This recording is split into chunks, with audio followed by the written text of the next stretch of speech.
Shalom saudara-saudara non-muslimku yang berbahagia dimanapun Anda berada.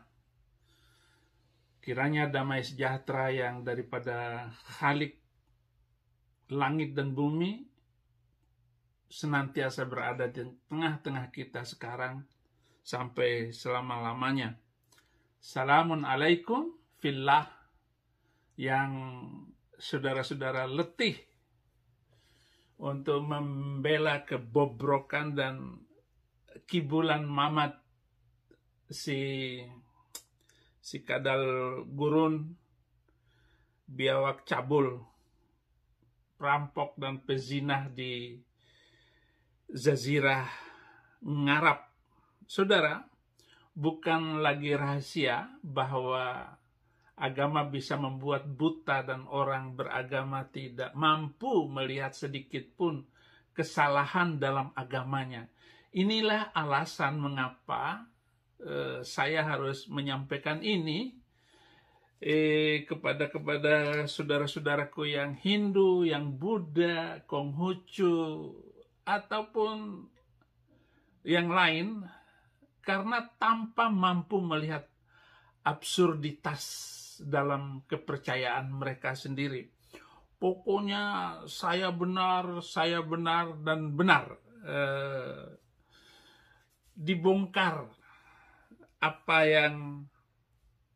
yang ada di dalam pemahaman mereka sekarang karena kecanggihan teknologi dan YouTube terutama ini sudah membuat lemas mereka.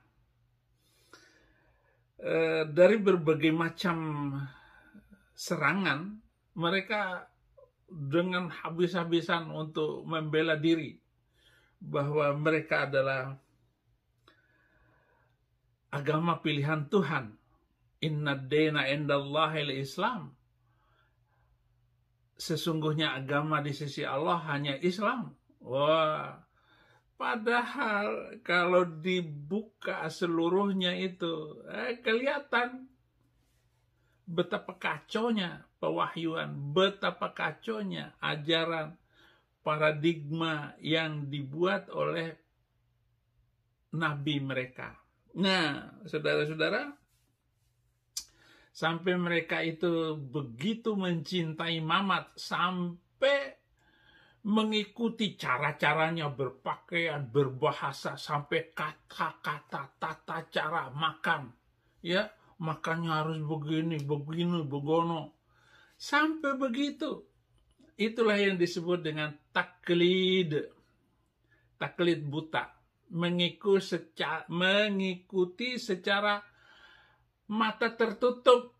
Ikut aja. Seperti kebau dicocok hidungnya. Inilah saatnya pemimpin mereka, kelemahannya, kemanusiaannya disembunyikan dari mata pemujanya. Channel ini tentu saja sudah banyak membongkarnya, saudara-saudara. Nah, saya teringat dengan apa namanya, doa dia, doa tahiyat akhir. Doa tahiyat akhirnya itu nanti akan saya sampaikan di belakang. Tapi mari kita lihat dulu kenapa Mamat itu dituduh gila waktu itu. Misalnya di surat 68, Nun wal qalam wa ma yasturun. Demi pena dan apa yang mereka tuliskan. Ma antad binikmati rabbihi bimajnun. Dengan karunia Tuhanmu, engkau Mamat bukanlah orang gila. Dari surat 68 ayat 2. Jadi dari ayat 1 sampai ayat 2 ini bahwa karena karunia Allah, Mamat bukan orang gila.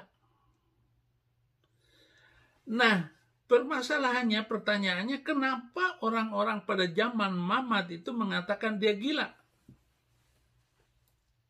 Bagaimana nggak gila?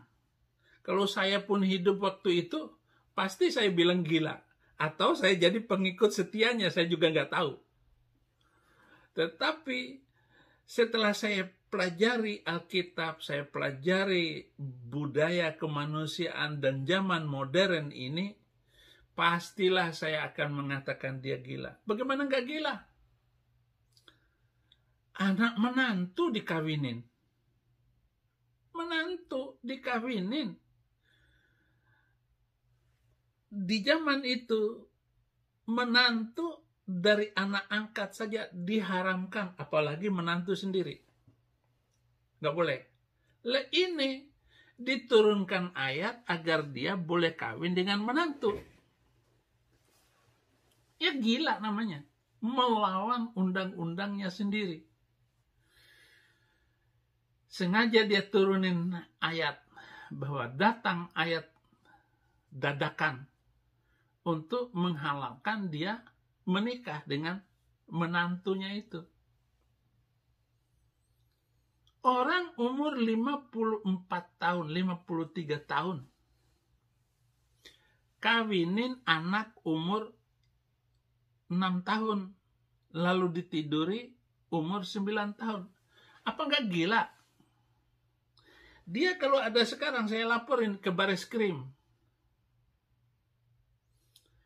Itu penjaranya 18 tahun. Kenapa? Percabulan. Pedofilisme. Pedofil itu. Apa nggak gila kayak begitu? Ya gila.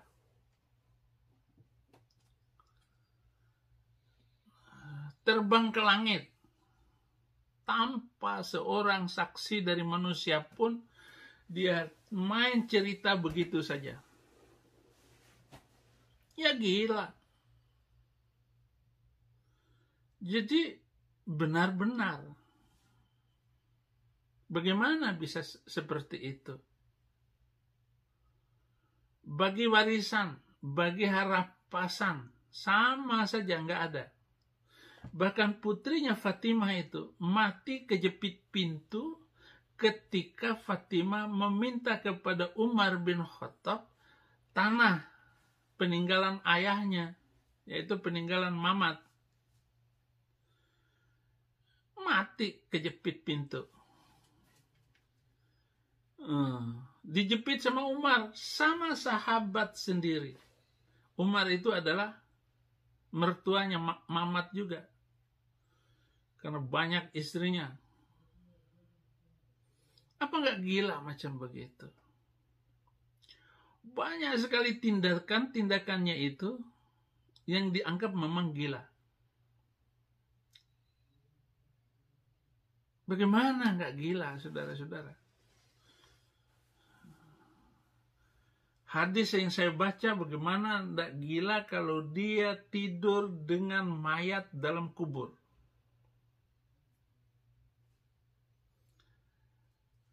Dia senggamain mayat itu. Jadi memiliki kompleksitas kekacauan seksualnya luar biasa.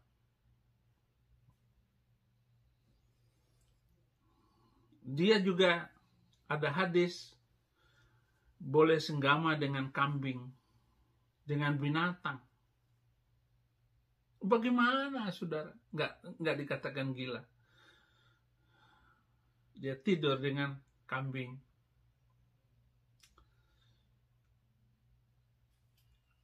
Nggak mungkin.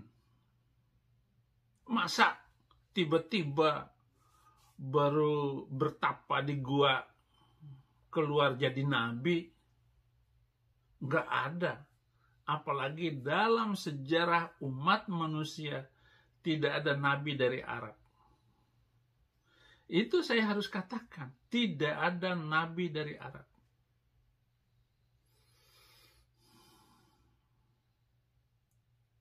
Nah, di ayat 15-nya di surat 68 Al-Qalam, idza tutla alaihi ayatuna qala asatirul awwalin. Apabila ayat-ayat kami dibacakan kepadanya, dia berkata, ini adalah dongeng-dongeng orang dahulu. Jadi Al-Quran dianggap sebagai dongeng.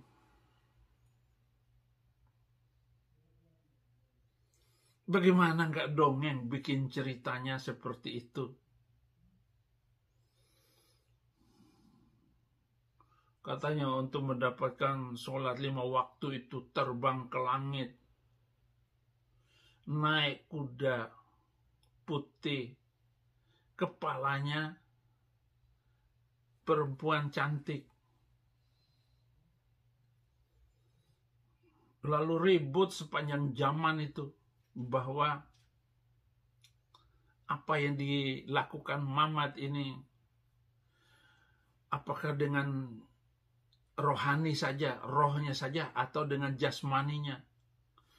Nah, sepanjang zaman itu ulama yang memenangkan mengatakan itu dengan jasmani dan rohani supaya mantap.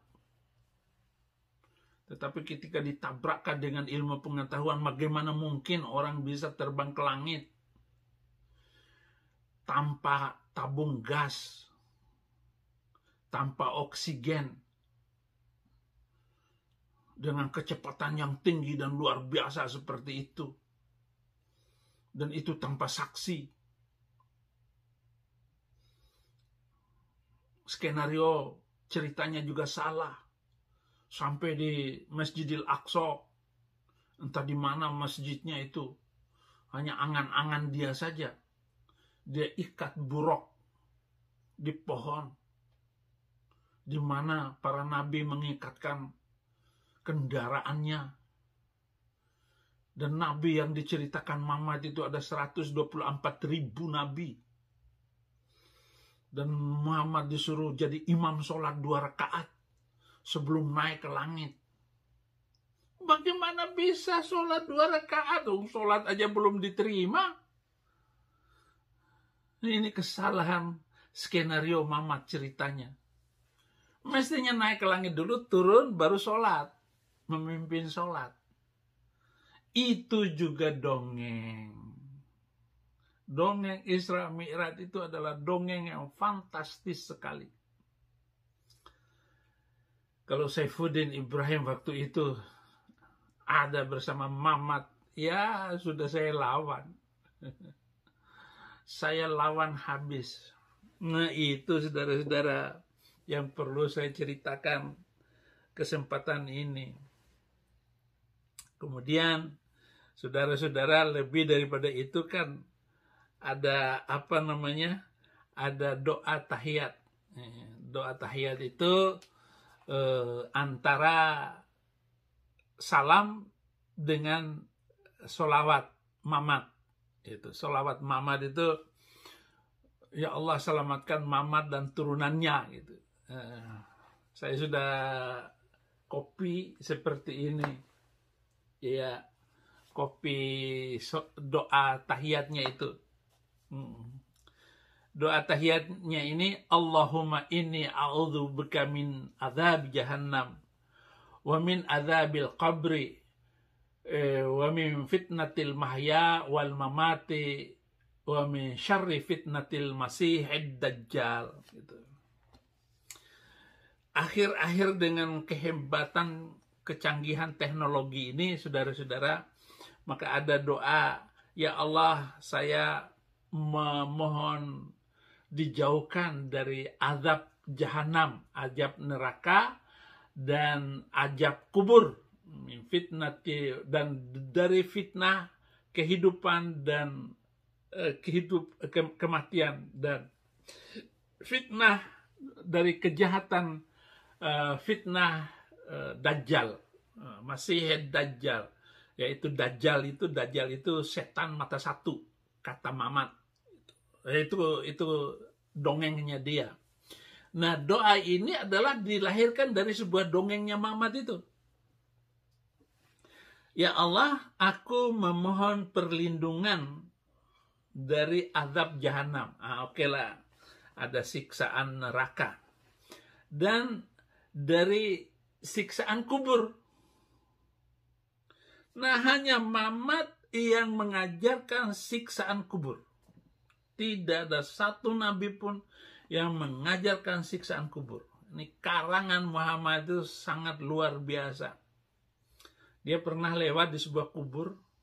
Kemudian ada 2 orang yang katanya sedang dalam siksaan kubur. Di hadis yang saya hafal 3 orang. Artinya 3 kubur. Kemudian dia mengambil pelepah kurma, kemudian dia tutup kubur itu karena di dalam kubur itu 3 orang ini sedang disiksa di dalam kubur. Kenapa ya Rasulullah? Tanya sahabatnya. Karena dia ketika kencing nggak cebokan. Nah loh, bahaya kencing nggak cebokan. Bisa disiksa terus-menerus di dalam kubur. Luar biasa ceritanya ya. Nah ini juga dongeng, sebuah dongeng. Dari ajab kubur. Min fitnatil mahya, dan fitnah kehidupan. Wal mamat, fitnah kematian. Nah, sekarang ini setelah saya runut, saya ingat kembali bahwa fitnah kehidupan Mamat itu luar biasa. Dari ajaran kehidupannya dan timbul terorisme, itu semua dasarnya kitab suci mereka. Ayat mereka sudah saya sebut. Ayat-ayat yang mengerikan itu saya sudah minta Menteri Agama supaya dihapuskan. Apakah itu bukan fitnah kehidupan yang diajarkan Mamat? Dan fitnah kematiannya itu setelah dia mati banyak sekali, dan internet bisa dibuka betapa banyaknya fitnah-fitnah yang mereka lakukan. Dan bukan itu saja, keturunannya. Ya, keturunannya itu penuh dengan fitnah. Datang ke negara manapun, di Arab sana sudah hancur, Mesir, Libya, Syria, Iran, Irak, Yaman, hancur semua itu negara-negara. Sampai lari ke Afghanistan ini. Sampai lari ke Cilegonistan, Indonistan. Itu fitnah dari keturunan mereka. Habib Rizik. Coba Habib Rizik itu. Sekarang apa yang diperjuangkan oleh dia? Dia makan banyak uang. Donasi dari berbagai macam. Tidak ada yang diperjuangkan. Isinya apa? Apa gunanya perjuangan turunan Mamat itu? Nggak ada. Apa sih hasilnya untuk kemajuan Indonesia? Kecuali bikin kacau balau terus. Itu pasti turunan dia.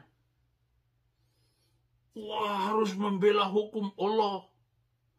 Hukum Allah yang mana, Habib Rizik? Itu hukum abad 7 kok mau dihidupkan sekarang. Kalau mau Indonesia hancur, ikuti Habib Rizik. Muncul Habib Bahar Sengit. Sama, turunan dia juga.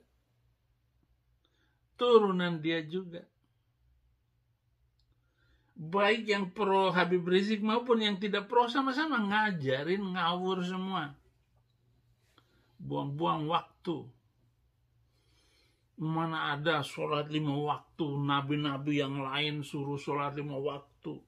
Enggak ada semuanya itu. Dan saya tidak melakukan fitnah loh. Saya hanya membaca apa yang tertulis. Apa yang sudah dibukukan.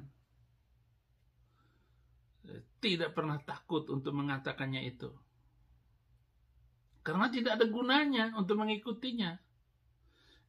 Tambah lagi. Itu yang perempuan, Najwa Shihab. itu turunannya juga bikin fitnah. Seolah-olah dia benar. Terima kasih Nikita Mirzani, jangan takut dengan Najwa itu. Tampol aja mulutnya itu. Masa pribumi kalah dengan gombal-gambol gurun itu?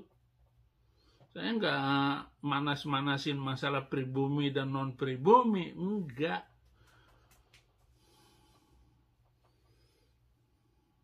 Sok banget itu Nana itu.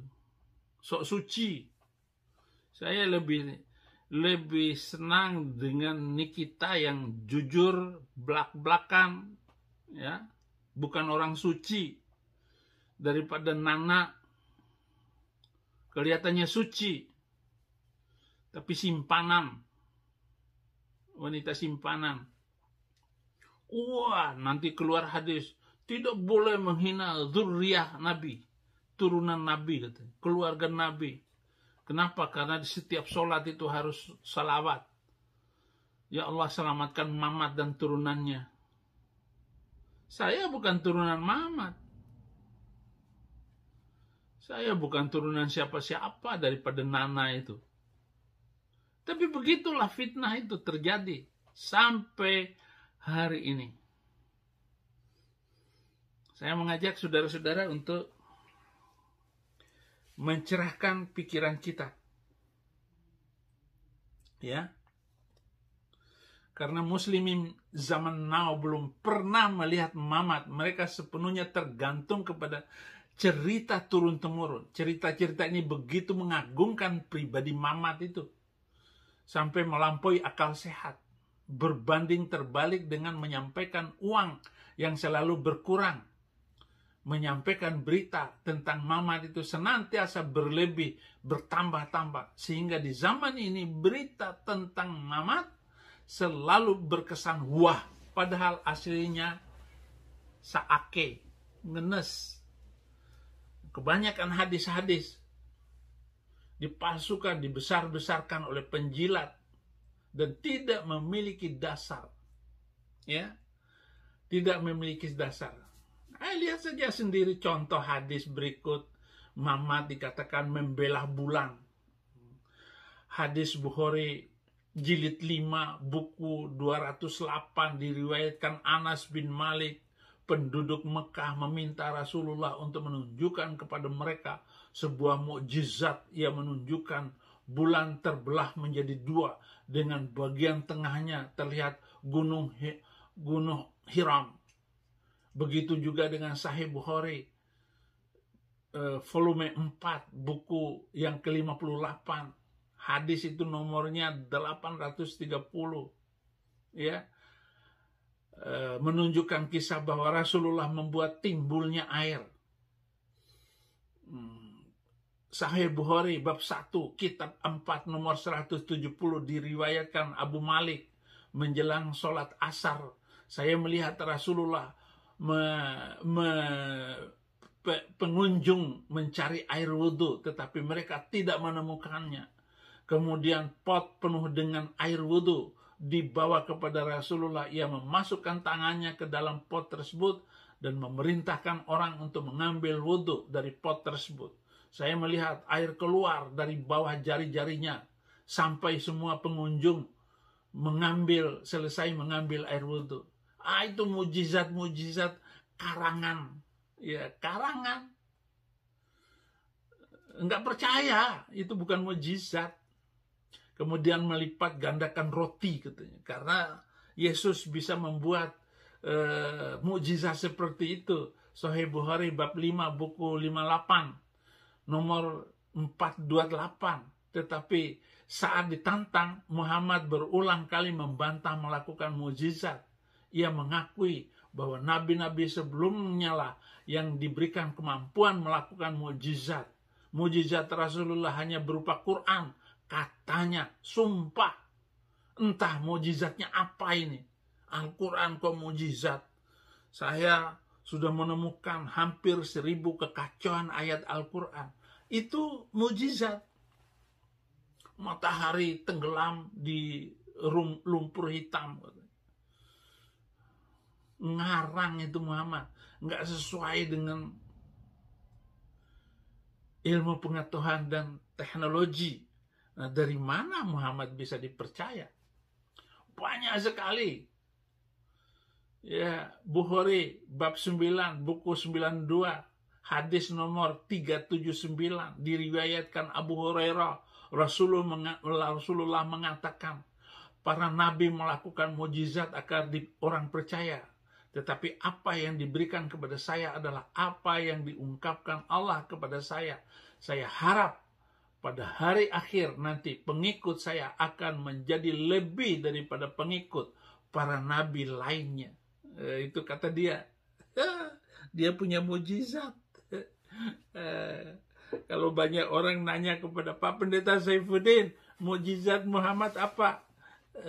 Kawin banyak istri. Ya, itu mukjizatnya. Kalau begitu saya juga bisa. Banyak surat dalam Al-Quran yang menekankan hadis terakhir tersebut di atas bahwa Muhammad tidak pernah melakukan mukjizat dan malah menganggapnya tidak berguna. Dalam surat berikut ini Rasulullah mengakui bahwa nabi-nabi lain sebelumnya datang, mukjizat dan tanda-tanda jelas, tetapi tetap manusia menolak mereka. Baginya ini membuktikan bahwa mukjizat tidak ada gunanya. Itu yang kita percaya dan kita baca di dalam banyak hadis, saudara-saudara. Bahkan di Quran surat Yunus ayat 20, mereka bertanya tentang yang gaib. Lalu jawablah Muhammad, katakan kepada mereka, gaib itu adalah milik Allah, mukjizat itu milik Allah, dan aku bersama kamu semua sedang menanti mukjizat. Jadi Muhammad sudah 1400 tahun ini tidak punya mukjizat. Berdasarkan ayat itu lebih jelas lagi ayatnya bahwa Muhammad tidak punya mukjizat. Dan saya temukan 5 ayat dalam Al-Quran Muhammad tidak punya mukjizat. Tetapi di hadis-hadisnya Muslim membantah saya. Mana yang lebih kuat, Al-Quran dengan hadis? Ya lebih Al-Quran dong, lebih kuat Al-Quran. Tetapi apa yang terjadi? Enggak ada kebenaran sedikit pun. Mereka juga mengatakan Allah menerima janji. Ya, Allah menerima janji dari mereka bahwa di Sahih Bukhari bab 1 kitab 4 170 Abu Malik menjelang sholat asar macam-macam. Kemudian di tempat yang lain tetap banyak mereka menantang Muhammad agar menunjukkan mukjizat, sebuah mukjizat sehingga mereka bisa percaya. Quran surat 17 ayat 90, wa qalu lan nu'mina laka hatta tafjura lana minal ardi yambu'an. Mereka mengatakan kami tidak percaya kepadamu sebelum kau membuat air mengalir dari muka bumi. Tahukah jawabannya? Ya, jawabannya di ayat 93. Atau kamu mempunyai sebuah rumah dari emas, atau kamu naik ke langit, dan kami sekali-kali tidak akan mempercayai kenaikanmu itu, sehingga kamu turun atas kami sebuah kitab yang kami baca. Katakanlah, Maha Suci Tuhanku, bukankah aku ini hanyalah manusia? Muhammad bilang hanya manusia. Disuruh bikin mukjizat untuk membuktikan dia nabi. Aku hanyalah manusia biasa, katanya. Jadi intinya terletak pada kalimat kemuliaan kepada Allah. Bukankah saya hanyalah manusia biasa pembawa kabar. Nah, kalau sudah begini, Muhammad itu ketar-ketir sendiri karena tidak mampu menunjukkan tanda-tanda mukjizatnya itu.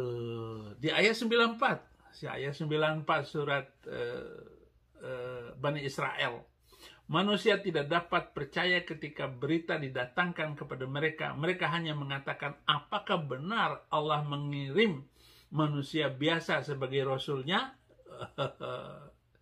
Jadi dibuatkan ayat dari jawaban orang kafir. Jadi orang yang tidak percaya kepada dia. Jadi begitu saudara-saudara, humor perbandingan agama dengan Pendeta Saifuddin Ibrahim. Saya berharap bahwa di kesempatan ini maju terus Nikita Mirzani. Saya membela. Mungkin kamu tidak mendengar siaran saya ataupun tidak menontonnya, tetapi saya percaya kita sehati untuk melawan kebodohan